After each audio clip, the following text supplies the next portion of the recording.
Hello, Capricorn. This is my first reading like this where I'm doing one for each zodiac sign. So I would love your input. Love to see how you feel about these kind of readings, or if you would like to see them done differently. Just in general, what you think. This is the Mercury retrograde in Gemini, moving into Taurus spread to see how I created the spread. Patrons can go see a handful of posts that I put up yesterday on the Patreon. It is patrons only, but if you are interested in that sort of bonus content, early content, a monthly live stream, the community discussion, secret menu, discounts on readings, that sort of thing, feel free to head over there. To book a reading, please check out my website and or send an email if you think something is missing, because I do add the readings as I can. Feel free to email and ask. If you want to book one like this would be done as a mini reading. But I also have the past life readings, the monthly check-ins, and those sorts of things. To see examples of how I read, go to the playlist channel that'll be the playlist that'll be listed at the end for readings for the collective, or join me on Instagram and TikTok. This is a 3-card spread, but we're doing it as 5 because I'm adding in the Signifier, which is a card for you, and the Shadow, which is the bottom of the deck. Thank you ahead of time for liking, commenting, subscribing, sharing with people, all that good stuff. Now let's get to the actual reading. So we are starting with a signifier or a card for you. Oh, and that is the King of Pentacles. Interesting for a couple reasons. One is that it's not the first. You're not the first sign to have that today. But two, it's a very earth-heavy, earth-forward, very Capricorn type card. The King of Pentacles is hardworking. He is also generous. And the thing about that is that he has gone through all the trials and tribulations of the Ace through 10 of his suit, and he's been the Page, and he's been the Knight, and he's been the Queen. He has been in all sorts of different situations in terms of resources. He has learned how to manage them, whether that's his money or his time, his energy, and knowing where all of his material goods are and keeping them safe and organized. Whatever aspect it is that he is both protecting and giving, he knows what he's doing. He's very much a leader, and that generosity comes from an understanding that there is enough. He knows how to bring more in, so he's happy to share what he has. And it's funny because for me, I could never understand why people were so hard on Capricorns for being hardworking. My grandfather was a Capricorn, and it was very clear that his hard work was his way of showing his family that he loved them and he wanted to take care of him. So whenever people are picking on you for being a Capricorn, just know that I love you guys with all my heart. This is a great energy to pull into this time period. This understanding that things will be okay even when they seem chaotic is a really nice way to start out this retrograde, and hopefully it carries through. Also, if this is resonating, then definitely continue with the rest of the reading because it is probably for you. If the signifier feels right, it's usually the indication that the reading is right for you. So the first question is, how can I collect my ideas and choose my words? And we have the 8 of Cups. Now, it's interesting, the 8 of Cups is often a card of confusion because it is time to let go of something that you really love or that you really loved. Time to go forward in a path while letting things go behind.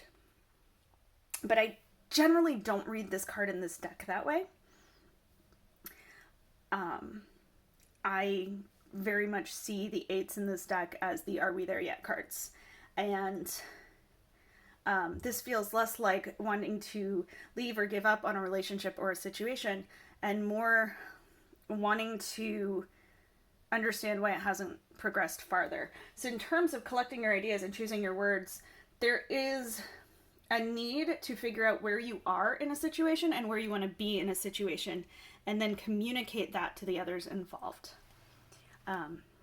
So that's where you need to be careful in your words, is you need to be very clear on what your vision for that situation is. Our next question is, how can I be sure that I am being heard correctly? So the first question is about what you say, how you speak, and this is more about how it gets received. This is the Ace of Wands. The Ace of Wands is the creative spark. It is finding your passion. Here it feels more like if you share your passion, if you find that creative spark in a way where you can share it with others, they will hear the rest of it. So putting them together, because they are two halves of this whole. If you speak about what you're passionate about, if you put out that the reason you want your situation to look a certain way is because of this passion that you have, if you can share that, share the motivation behind it, share the intensity, share the fire aspect, then you'll have people be more amenable to it and people want to work with you. The last question is, because we're moving into Taurus, my sign, fellow earth sign, says, how can I be more flexible? So for you, Capricorn, we have the Ace of Cups. The Ace of Cups is the happiness runneth over, my cup runneth over, that full emotional feeling. It's drawing loved ones into you. It's raw emotion. This can be hard sometimes on us earth signs. I'm not speaking for everybody. Like, please don't think I am speaking for you. Just speaking to my own experience. As earth signs, that can be hard. It can be hard to have an overflowing of emotion because it doesn't seem logical.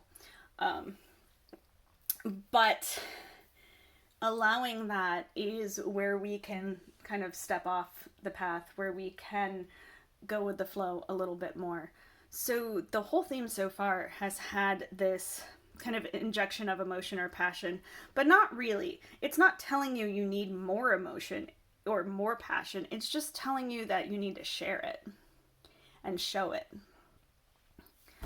And that will help you with any sort of communication issues and rigidity issues that come with Mercury retrograde. For our shadow card, we have the King of Swords, which is a card of over-planning, overthinking, very much not going with the flow. And this just comes down to when we try to express ourselves. If you are trying to tell someone how you feel or what you want, sometimes that anxiety, that overthinking overpowers any sort of emotion, and it comes off as blunt or controlling when really you're trying to show your feeling. So this card is great for the overall because it asks you to just sort of take a minute, take a deep breath, and stop trying to control the narrative as much as just sharing how you're feeling. It's very interesting to me that your signifier and your shadow are both kings, especially with two aces, because these have that raw power of their suits. So you get the raw creativity, the raw fire, and the raw water emotion. But then you also have so much experience. And it's like you were trying to share that experience, but it's almost gotten in your way.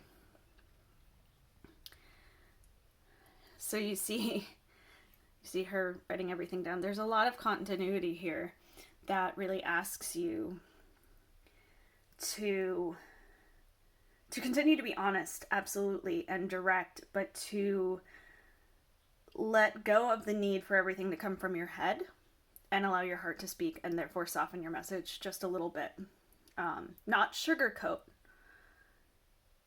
We're not trying to change the message or hide the message. Just soften it to make it a little bit easier to take. And make you a little bit more likely to be listened to. So this is the Nicoletta Ceccoli deck. This is what I used for the main reading. I had the Tarot of the Sweet Twilight on standby for clarification, but I really don't think this spread needs, or this reading needs clarification. If I am wrong, please comment. I am happy to explain anything that didn't make sense, anything that there was confusion on, or anything further. I would love to know what you think. Thank you so much for your time. Have a wonderful week.